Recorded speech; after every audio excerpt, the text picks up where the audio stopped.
Sure. So we're seeing a big spike in bad actors actually using encryption.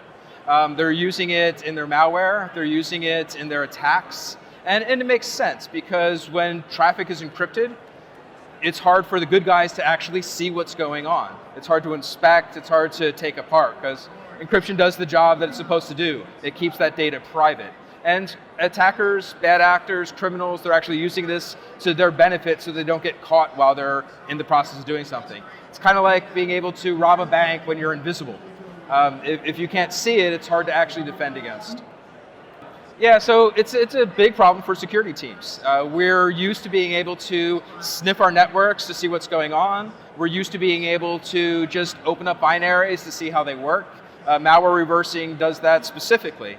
But when attackers are using encryption either to encrypt their actual malware or encrypt their communication channel, we lose that insight. And without that insight, we don't know what to protect against. So it's a big problem right now, and becoming even more and more of a problem for security professionals.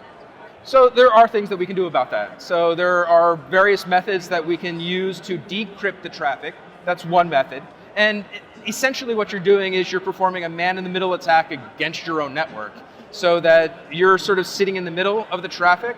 You're decrypting that traffic by using your own keys, and that allows you to see what's actually in the traffic. You can see if it's badness, if it's exfiltration of your private data, whether it's an attack. So there are methods where we can actually insert ourselves and then decrypt potential badness. It can be very costly. It can be maybe add some additional security problems, because now we're interrupting what should be a trusted connection. So there's other ways we can do it as well. TLS traffic, so the replacement for SSL for encrypting traffic on the internet. TLS traffic is very, very unique depending on the client, the server, the cipher suites that are supported, and that uniqueness allows us to fingerprint that traffic. So we don't necessarily have to decrypt the traffic to see that something bad is going on. We can use things like bad known SSL certs. We know that this piece of malware is using this SSL cert. If we see that certificate on our network, we've got badness there and we can address it. There's also new methodologies. One that I particularly like is called JA3.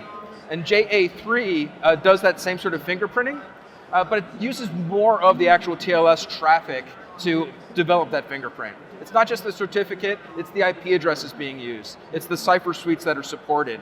And by creating a fingerprint based on all of that information, you get something that's specifically very, very unique and will have a very low false positive rating. So there are methods that can be used, and I would love to see them adopted more because, again, it's becoming a problem. Hackers, criminals, attackers, they're using encryption more and more, and we need to be able to see that.